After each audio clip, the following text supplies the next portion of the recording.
Today's story is about my grandfather has been dead for 6 years and he still rows in. It is told in 12 parts, and when you reach the end, the trigger word is dock.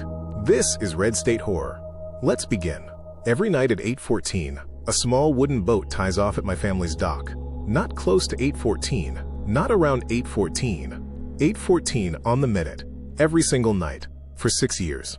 My grandfather has been dead for 6 years. We buried him in June of that first year, in the little churchyard 2 miles up the causeway. My grandmother picked the plot herself because it caught the morning light. I stood there in a borrowed tie and watched them lower him into the ground. And that same night, at 8:14, the porch light came on by itself, and a boat came in off the marsh. It's been coming in ever since. My grandmother has never explained it to me. My aunt changes the subject. My mother won't talk about that house at all if she can help it. I went back this spring to help close the place up for good. And on my third night there, I finally understood why nobody in my family goes near that dock after dark.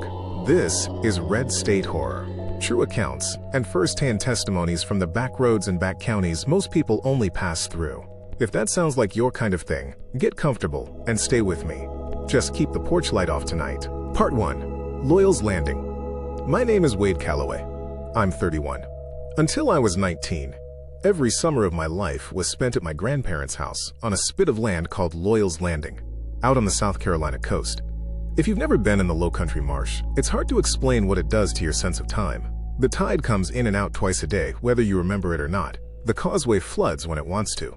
The air smells like salt and mud, and life growing quietly in places you don't see. Even the light is different. Sunsets don't fall out there. They leak. My grandfather, Silas Calloway, built that house in 1971 on pilings, the way you have to out there. He built it with his own hands, and help from 2 cousins who both drank too much and argued over measurements like it was sport. He added a long wooden dock running out into Rutledge Creek. He kept a small John boat tied up there for 50 years. 14 feet, flat-bottomed, painted the same faded green every spring. My grandfather wasn't a complicated man. He fixed things. He fished. He loved my grandmother, Corinne, the plain, unhurried way men of his generation loved their wives. Coffee before she woke up. The truck is always full of gas. Her name was carved into the porch rail the year they married, worn smooth now by 50 years of hands passing over it. There's something else you should know about Silas Calloway. He was superstitious in a way he would have denied if you used that word. He didn't talk about ghosts. He didn't talk about curses. But he had rules. Little rules that felt like jokes until you grew up enough to realize he never broke them. Don't whistle at night on the water. Don't leave the porch light on after dark if you aren't expecting someone. And never, ever call a person's name out across the marsh if you can't see them. When I was a kid, I asked him why. He said, "Sound carries funny out here." That was it. That was all he gave you. And when you're 10 years old and your grandpa says something like that in the same tone he says to check your hook for weeds, you don't argue. You just remember it. Part 2. The funeral night. He died on a Tuesday in June, 6 years ago, sitting in his chair on that same porch. My grandmother found him there, a glass of sweet tea sweating on the rail beside him, his hands resting on his thighs like he'd paused mid-thought. She said he looked like he was just resting his eyes. I flew in for the funeral. I stood in that churchyard in a tie I borrowed from my father. And that night, back at the house, something happened that none of us ever really talked about afterward. Not directly. Not in 6 years. I remember it because I was the only one who reacted. My grandmother was in the kitchen washing the last of the casserole dishes people bring after funerals. My Aunt Patricia was folding laundry in the back bedroom. My mother had gone upstairs, exhausted from the flight and the service and 40 years of complicated feelings about her father. I was sitting on the porch steps, still in funeral clothes, when the light came on above my head. I looked up, confused, because nobody had touched the switch. And then I heard the water, a small outboard motor, puttering low and easy, a sound that had been the background noise of every summer of my childhood. My grandfather's boat was coming up the creek toward the dock. My chest did something strange, a hard, involuntary lurch of hope. For about 4 seconds, my brain refused to accept what my eyes already understood. We had buried him 9 hours earlier. The boat came in exactly the way it always had, a wide, unhurried turn about 30 yards out. The engine cut at the same spot he always cut it at. Then the tide carried the last stretch in silence. I couldn't see who was steering it. The porch light didn't reach far enough, and the person at the motor was just a shape, broad-shouldered, wearing what looked like his old canvas jacket. The boat bumped the dock gently, then the bow rope lifted, not dragged. Not pulled, lifted, and it looped itself around the cleat in the exact knot my grandfather always tied. 2 loops and a hitch. I had watched him tie that knot 1,000 times. The porch light clicked off, and the boat sat there, tied up in the dark, bobbing gently against the dock. I went inside and told my grandmother what I'd seen. She was at the sink, drying a casserole dish that had already been dry for a while. Like her hands were doing something, so her mind didn't have to. She didn't turn around. "That's just your grandfather coming home," she said. "He does that most nights." I asked her what she meant. She set the dish down very carefully, like it might break if she moved too fast. Then she said, "Go on to bed, sugar. It's been a long day." That was the end of it. Not just that night. 4 years. Part 3. A family that doesn't talk about things. Here's what you need to understand about my family. We are not people who ignore things by accident. We ignore things on purpose. With discipline, generation after generation, the way some families pass down a biscuit recipe.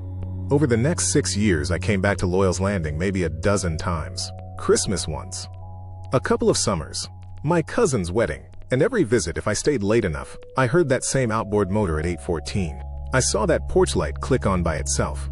I watched that green boat glide in and tie itself off. Nobody ever mentioned it, unless I did first. And when I did, the conversation ended within 4 sentences, every time. Like there was an invisible fence around the subject the whole family had agreed not to cross. My mother's version was always the same. "Your grandmother finds it comforting. Leave her be." My Aunt Patricia's version was sharper. "Some things in this family, you let alone Wade. That's just how it's always been out here." My grandmother's version never changed at all. "That's just your grandfather coming home." I tried to be fair. Grief does strange things to people. A woman who spent 50 years listening for one particular engine on one particular creek isn't necessarily wrong to keep hearing it after he's gone. For a long time, I told myself it was a ritual. A grief habit. Maybe even something the whole family quietly supported. To give my grandmother somewhere to put love that didn't have anywhere else to go. I told myself that. Until this spring, when my grandmother decided it was time to sell the house. And suddenly, nobody could pretend the dock wasn't part of the problem anymore. Before we go back to Loyal's Landing this spring, drop the trigger word dock in the comments if you're still with me. I read them. It helps more than you think. And if you're new here and you like slow, first-person stories that feel real, subscribe. 1 story every week. Alright, back to the water. Part 4. Closing the house. My grandmother was 81 that spring. Her hip had gotten bad enough that the stairs in that old house had become dangerous. My mother and Aunt Patricia finally convinced her to move into a smaller place in town. Close to the pharmacy, close to the clinic, somewhere flat. I flew in to help pack up 50 years of a marriage into boxes. And I'll tell you something. It was quiet work, but it was good. We found old photographs, my grandfather's fishing licenses, a drawer full of spare prop pins and stained rags. We found a Christmas sweater from 1988 so ugly it made my grandmother laugh until she had tears in her eyes. We found the porch rail where my grandfather had carved her name, Corrine. The letters were shallow and smooth now, worn down by years of touching, like the house itself had been rubbing that name into memory. By the 3rd evening, most of the house was in boxes. My grandmother went to bed early, worn out. My mother and aunt drove into town to pick up dinner and check on the moving truck. I was alone. I sat on the porch steps with a cup of coffee that had gone cold, and I realized what day it was. June 14th, 6 years to the day since we buried him. I checked my watch. 7:51. I told myself I wasn't waiting for anything. That was a lie. At 8:14, the porch light clicked on above my head. Same as always. And out past the last bend in the creek I heard the engine. Put, slow, easy. Familiar. The boat came in, and for the first time in 6 years, I stood up and walked down to the dock. Part 5. Up close. I don't know what made that night different. Maybe it was the anniversary. Maybe it was being alone with it. Maybe it was 6 straight years of watching from a distance and needing, one time, to see the truth close enough that my eyes couldn't soften it. I walked down the dock. The boards creaked under my feet. The marsh wind moved through the grass like somebody breathing. The boat made the wide turn. The engine cut. The tide carried it in.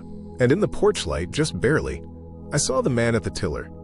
It was him, not a shadow, not a suggestion. My grandfather. His canvas jacket, his sun-spotted hands, his reading glasses were pushed up into what was left of his white hair, the way he always wore them. He looked up at me and smiled that crooked half-smile I'd known my whole life. "Evening, Wade," he said. Warm, rough. Casual. You get taller every time I see you. My mouth didn't work for a second. Then I managed, Grandpa? He chuckled, like I'd asked something silly. Who else would it be? The bow rope lifted, looped around the cleat. 2 loops and a hitch. Perfect. He stepped onto the dock like he had 10,000 times before. And for one terrible, wonderful second, I almost let myself believe none of the last 6 years had happened at all. Then he put his hand on my shoulder. It was warm. That's the part that still gets me. Not cold, not damp, not corpse wrong. Warm, solid. Exactly the weight a real hand should be. But under the warmth was something else. A hum. Faint, low, constant, like standing too close to a power line. Like whatever was wearing my grandfather's shape was running on something, and I could feel the current of it through his palm. Come on up to the house, he said. Your grandmother will want to see you sitting out here with me. His eyes held mine. And for the first time that night, something about him felt not wrong, exactly. Just slightly out of sync, like he was looking at my face and remembering it a half-second late.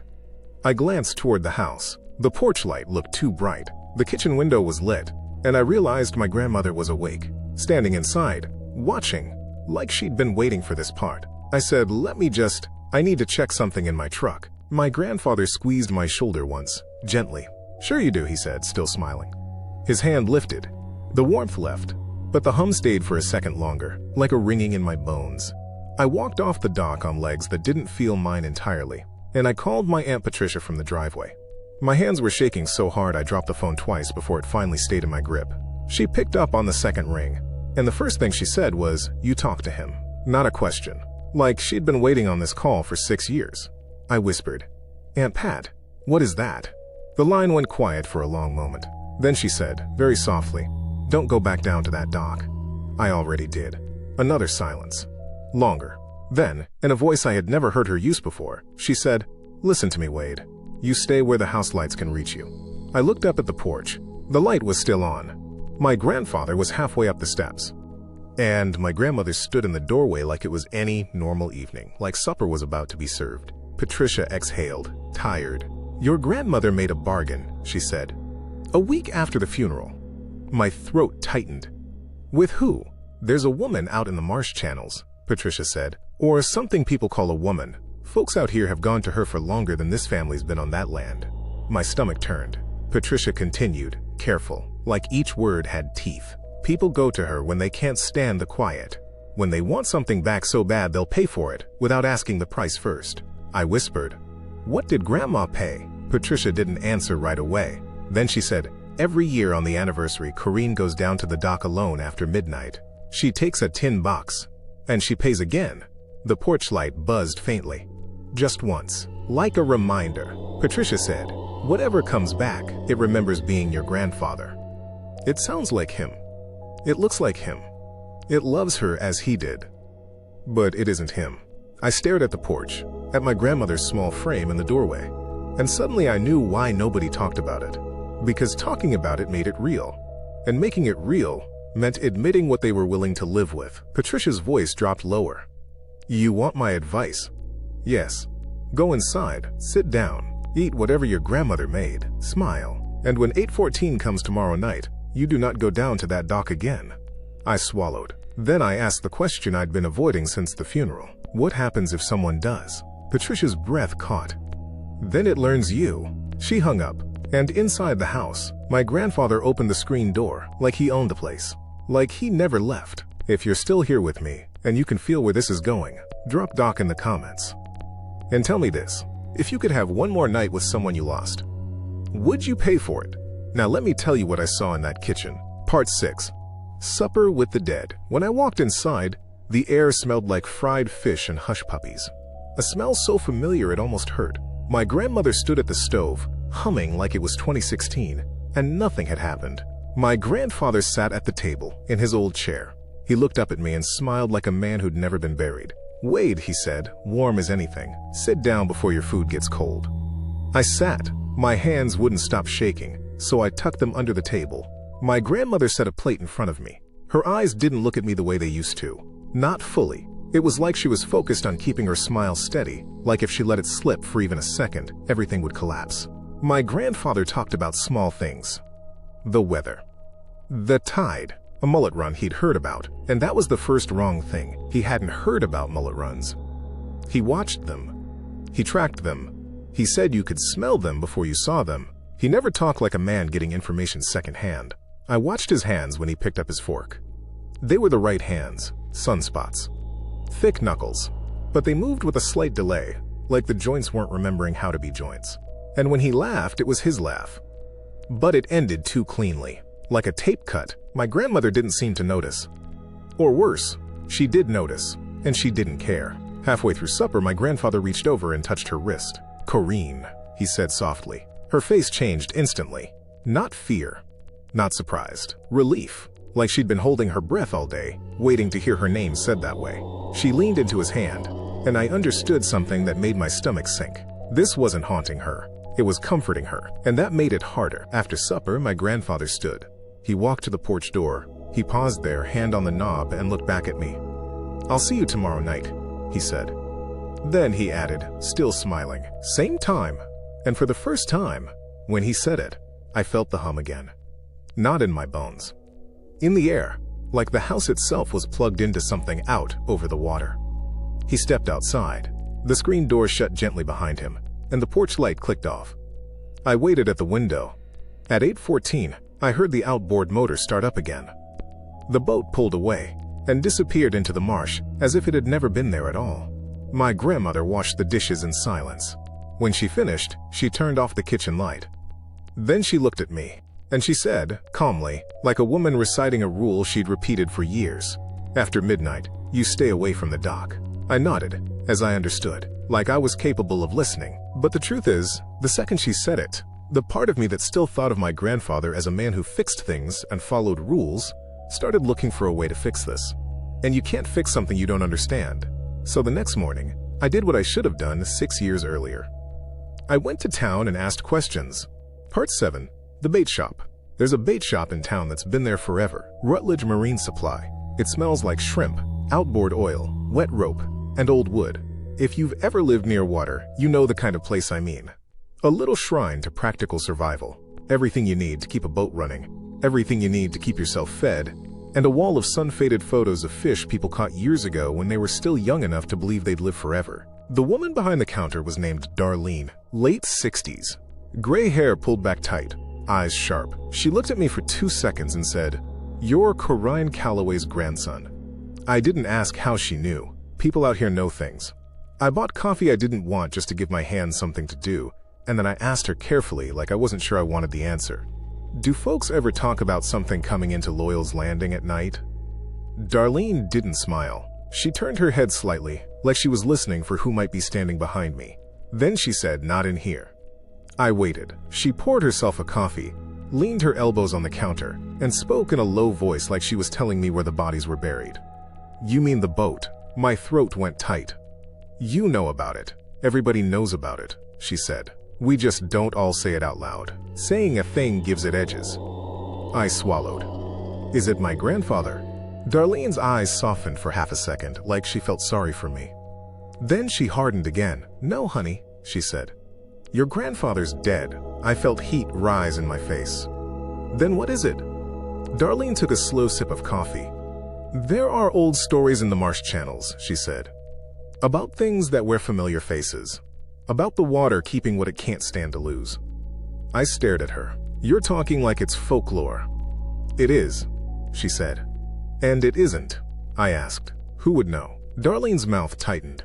"There's an old woman who lives out past the flood line," she said. "Not in town, past where the causeway goes soft.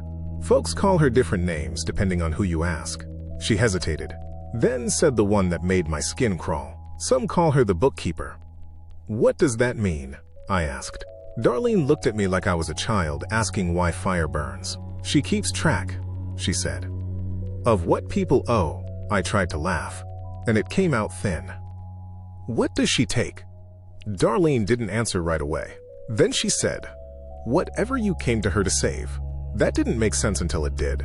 I leaned closer. Corinne went to her. Darlene's face stayed careful. "After your grandfather died, she started coming into town less," she said. "Like she didn't want anyone to see what grief was doing to her." "And the porch light?" I asked. Darlene's eyes flicked to the window. Out there, she said. Light is an invitation. My stomach dropped. I remembered my grandfather's rule. Don't leave the porch light on after dark if you aren't expecting someone. He hadn't said it like superstition. He'd said it like an experience. I whispered. My grandma turns it on. Darlene nodded once. Every night at the same time, she said. Like a signal. I stepped back from the counter. So how do you stop it? Darlene stared into her coffee like she could read an answer in the surface. You don't stop it, she said finally. You settle it. Settle what? Darlene looked up. You'll have to ask Corrine what she promised, she said. And you'll have to be ready for her to tell you. If you've ever lived near the water, or any place where people still keep old rules, tell me in the comments what the #1 rule was where you grew up. And if you're still with me, drop doc so I know you made it this far. Now listen. Because that night, my grandfather said something he shouldn't have been able to say. Part 8. The first slip. I drove back to Loyal's Landing in late afternoon. The marsh looked innocent in the daylight. That's part of what makes it dangerous. How normal it can look when the sun's out. My grandmother was sitting at the kitchen table with a little stack of papers, sorting through bills she wouldn't have to pay much longer once the house sold. She looked smaller than I remembered.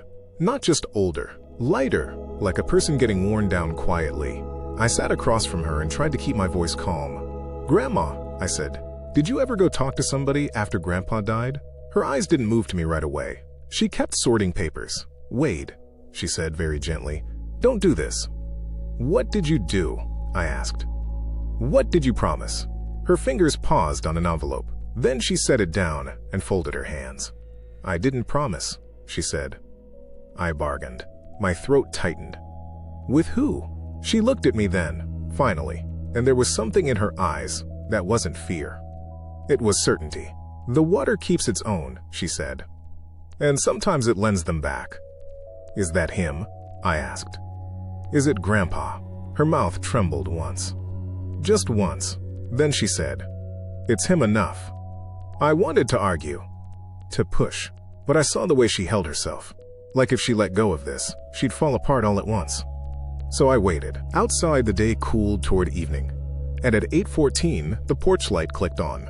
The engine came in, low and familiar. I didn't go down to the dock. I stood at the kitchen window, my grandmother beside me, and when the screen door opened and he stepped inside, my body reacted the way it always had as a kid. My shoulders eased, my chest loosened, a reflexive comfort that made me hate myself. He smiled at my grandmother. Corrine, he said, warm as sunlight. Then he looked at me. Evening, Warren. Warren, that isn't my name. It isn't close to my name. My grandfather never once called me Warren. My grandmother flinched so subtly I almost missed it. My grandfather, whatever he was, corrected himself half a second later. Wade, he said smoothly, and he smiled wider, like he'd covered a mistake. But I saw it, that half-second delay, that sense of him reaching for the right detail and finding it late, like a person reading from a memory they didn't fully own. He sat at the table, told the same kind of small stories he'd always told, and my grandmother laughed in the exact places she always had. The scene was so normal it was unbearable, and under it, faint as electricity, I felt the hum in the air. After supper, he stood to leave. He squeezed my grandmother's shoulder like a husband. Then he looked at me with an expression I couldn't read. Not anger, not threat, more like assessment. Don't keep her up too late, he said. Then, softer, she needs her rest. And he walked out. At 8:14 and a few minutes, the boat pulled away again. The porch light clicked off. My grandmother began washing dishes. I waited until the water was running, loud enough to cover my voice. Grandma, I said, what are you paying? Her back stiffened. She didn't turn around. Wade, she said, go to bed. I stepped closer. Please. The faucet shut off. She stood there for a long time. Then she said, so quietly I barely heard it, I pay what I can afford to lose. I whispered. Like what? She turned then, and for a moment her face looked older than 81. It looked tired in a deep way. Pieces, she said. Just pieces. Then she went back to washing dishes like that ended the conversation. It didn't. It just postponed it until after midnight. Part 9. The Tin Box. I didn't sleep. I lay in my childhood bed, listening to the house settle, the wind moving through the marsh grass, and the distant shift of water. Around 12:43 a.m., I heard the screen door. I went to the window and saw my grandmother walking slowly toward the dock in her housecoat. She held a small tin box against her chest with both hands like it was fragile. My stomach dropped. Patricia had been right. I should have stayed in that room. I didn't. I went downstairs and out the back door, quiet, and kept to the edge of the yard, where the light from the house thinned into marsh darkness. I didn't step onto the dock. I watched. My grandfather was there at the end of it, waiting. The boat rocked gently behind him like it was breathing. My grandmother opened the tin box. Inside were folded slips of paper. Dozens. No, more than dozens. Hundreds. Yellowed at the edges, stacked in careful rows like receipts. She took one out and unfolded it. Moonlight touched the paper for a second. And I saw my own name. Not just my name. A date. A moment. In her handwriting. Wade, age 7, first fish. Would not touch it.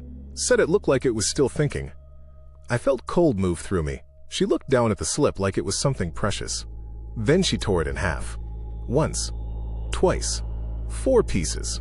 And she let the wind take them out over the water. The second the pieces left her fingers, my grandmother's face changed. Just a flicker. Like a light dimming. She blinked, confused, and looked down at the tin box like she wasn't sure why it was in her hands. My grandfather took her hand, and when he spoke, his voice was gentle. "One more year then," he said. "You sure?" My grandmother swallowed. "I'm sure," she said, and even in the dark I heard the effort it took to say it. "It'll cost you more each time," he said. "I know it," she replied. "I'd rather have less of everything else and still have you at my table than have all of it and eat alone." He pulled her into him. She pressed her face to his chest. And for a moment, standing at the edge of the yard, I understood something I'd never wanted to understand. This wasn't an accident. This wasn't a hallucination. This was a transaction. And every year, my grandmother was paying with her own life, one memory at a time. I stepped forward without meaning to. A board creaked under my foot. My grandfather's head lifted, his face turned toward the yard. Toward me, and in that instant, his expression slipped. Just for a second. The smile didn't vanish. It widened. Too wide. Like a person trying to imitate warmth from a photograph. His eyes fixed on me, and I felt the hum sharpen in the air. Not inside the house. Not around the dock. In me, like his attention had connected to something in my body. My grandmother stiffened in his arms. "Wade," she called softly, without turning. And the way she said it, uncertain, searching, told me the cost had already been collected tonight. She didn't know I was there. Not fully. I froze. My grandfather spoke into the dark. "Go back inside," he said. It was still my grandfather's voice, but it had no warmth left in it. "Let her finish." My throat tightened. I forced out, "What are you?" My grandmother turned then. Her eyes widened when she saw me. "No," she whispered. "Wade, don't." My grandfather's hand tightened around hers, and I saw it. The faint ripple under his skin, like a shadow moving in the wrong direction beneath a familiar face. He spoke, very quietly. "I row in," he said, "because she calls." "And she calls," he continued, "because she cannot stand the quiet." My grandmother pulled her hand free. "Enough," she said, and her voice shook. "Enough of that." Then, to me, "You shouldn't have watched." I swallowed hard. "I'm not letting you forget everything," I said. She looked at me like I was a stranger for half a second. Then her face softened, like she recognized me again, through the fog. "I'm already forgetting," she whispered. And then, like it hurt to say it, she added, "But for a few hours every night, I remember what it feels like to be loved." My chest ached. I took a step toward the dock. My grandfather's eyes tracked me. "Don't," my grandmother said sharply. I stopped, and that's when the marsh went still. Not quiet, still. Even the insects seemed to pause. The air shifted, as if something far out in the channels had turned its face toward us. A woman's voice drifted across the water, not loud, not close, but clear. "Corinne Calloway," it said. My grandmother's shoulders sagged, like she'd been waiting for that name. My grandfather, whatever wore him, smiled again, and he spoke without turning his head. "She's awake," he said. Part 10. The Bookkeeper. The marsh grass parted near the pilings beneath the dock. Someone climbed up from the mud, as if they belonged there. An old woman, at least shaped like one. Gray hair. Bare feet. A dress, the color of dark water. But her skin looked wrong in the moonlight. Not rotten, not dead. Just unfinished. Like a sketch someone never filled in. She didn't look at me. She looked at my grandmother. And when she spoke, her voice had the patient certainty of accounting. 6 years, she said. On the minute. Good discipline. My grandmother hugged the tin box to her chest. "Leave him," she said. The woman smiled faintly. "I don't keep him," she said. "You do." My throat tightened. "You're the one taking her memories." The woman finally turned her head toward me. Her eyes were dark and reflective, like water at night. "Memories are currency," she said simply. "People offer what they value." She took a step closer to the yard. Not onto the land, just near it, and I felt it immediately. What my grandfather's touch had hinted at. A low, electrical hum. The air around her vibrated like heat over asphalt. The bookkeeper tilted her head. "You have questions," she said. I forced out, "That's not him." "No," she agreed pleasantly. "It's not." My grandmother's voice rose, sharp with fear and anger. "You said he would come back." The bookkeeper's smile didn't change. "And he did," she said. "He sits at your table. He speaks to you. He remembers your name." My grandmother's hand trembled around the tin box. "What happens when I have nothing left to pay?" she whispered. The bookkeeper's eyes moved to the tin, then back to my grandmother. "Then the account closes," she said. "And when it closes," she continued, "what is borrowed is returned." My stomach lurched. Returned where? To the marsh? To the dark? To whatever place a thing goes when it's done wearing a man's face. My grandmother looked older than I'd ever seen her. She whispered, "I'm tired." The bookkeeper nodded as if she'd been waiting to hear that. "You can settle tonight," she said. My grandmother swallowed.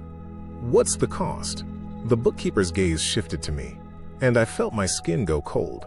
"You settled on your memories," the bookkeeper said. "If you end it tonight, you settle with the last one that matters." My grandmother's lips parted slightly. "No," the bookkeeper's voice stayed gentle. "The first time he said your name," she said. "The first time you understood you were loved." My grandmother's eyes filled. If she paid that, she wouldn't just forget a moment. She would forget the feeling, the foundation underneath every other memory. I said, hoarsely. "There has to be another way." The bookkeeper's eyes stayed on me. "There is," she said. "And it's simpler." My heart thudded. She spoke like she was reading terms. "You," she said, "can take over the account." My mouth went dry. "You're young," she continued. "Plenty of years left to spend." My grandmother shook her head hard. "No," she said. "Absolutely not." The bookkeeper's attention returned to my grandmother. "You may continue," she said, "year by year, memory by memory. Or you may settle," she said, "and lose the last one cleanly." My grandmother stood very still. Then she did something I'll never forget. She looked at my grandfather, and for the first time all night, she spoke to him like she knew he was listening behind the mask. "Silas," she whispered. The thing wearing him blinked. Just once, slow, like it had to remember how. My grandmother stepped onto the dock. I started forward, but the bookkeeper lifted one hand, and my feet stopped moving. Not frozen, not paralyzed, just unwilling. Like the ground had decided it didn't want to help me. My grandmother stood in front of my grandfather.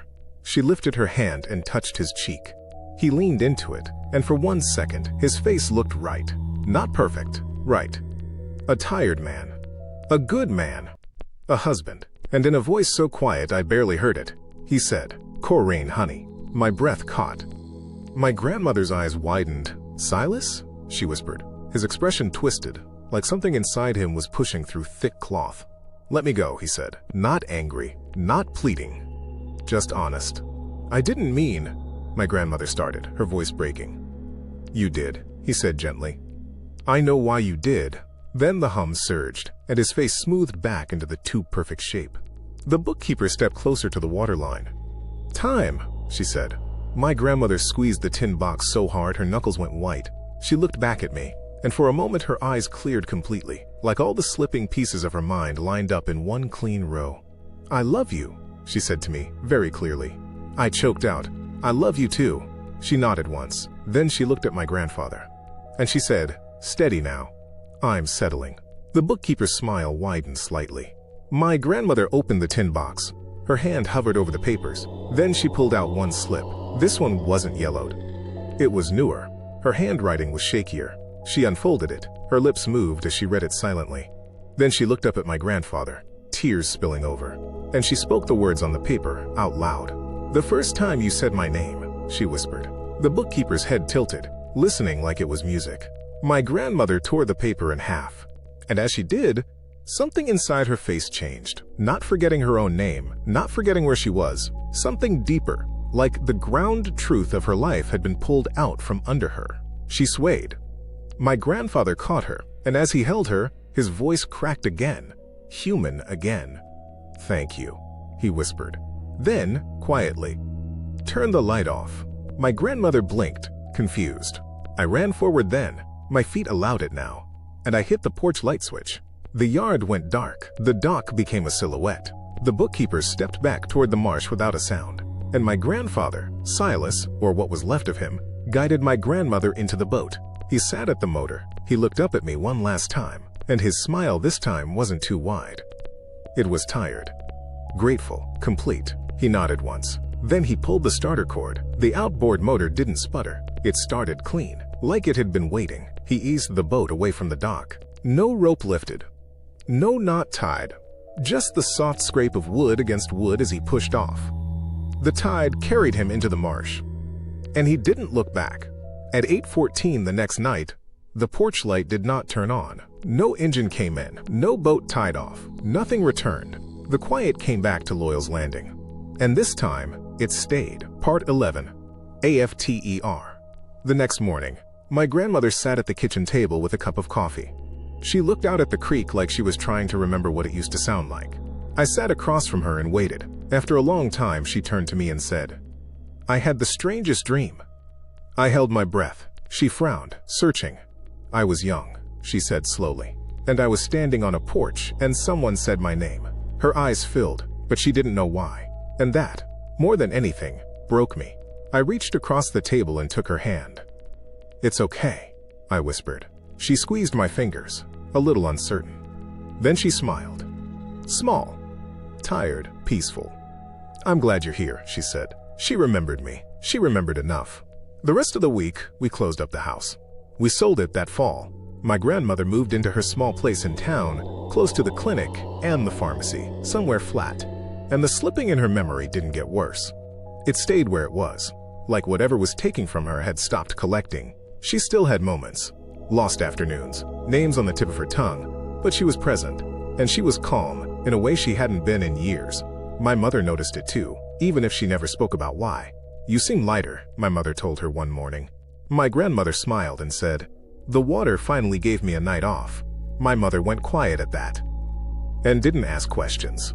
Part 12. What the new owners never see. About 8 months later, the couple who bought the house emailed my mother with questions about the fuse box and the plumbing. At the end, almost like an afterthought, the wife wrote, "By the way, the porch light used to click on by itself sometimes around 8 at night, but it hasn't done it in months.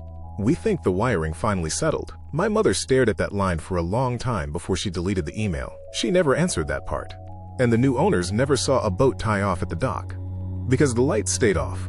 Because the invitation was gone. Because the account had been settled. My grandmother lived another year and a half.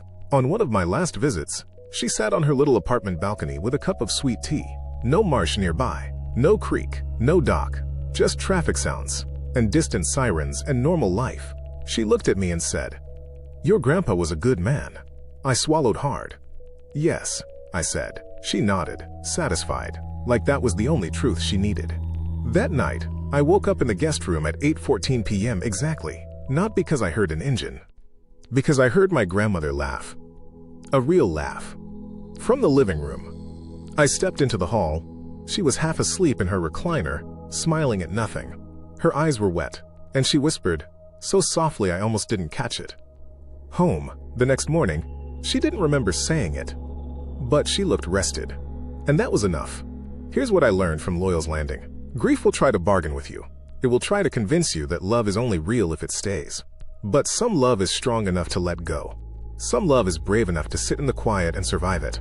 If you ever find yourself somewhere near water around 8 in the evening, and the porch light flickers, and you hear an outboard motor coming in slow out of the dark, let the lights stay off.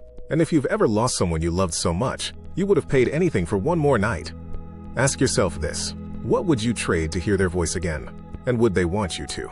If you made it all the way to the end, drop Doc in the comments. I want to know you're still out here with me. This is Red State Horror. I'll see you next Thursday. Listen in the dark.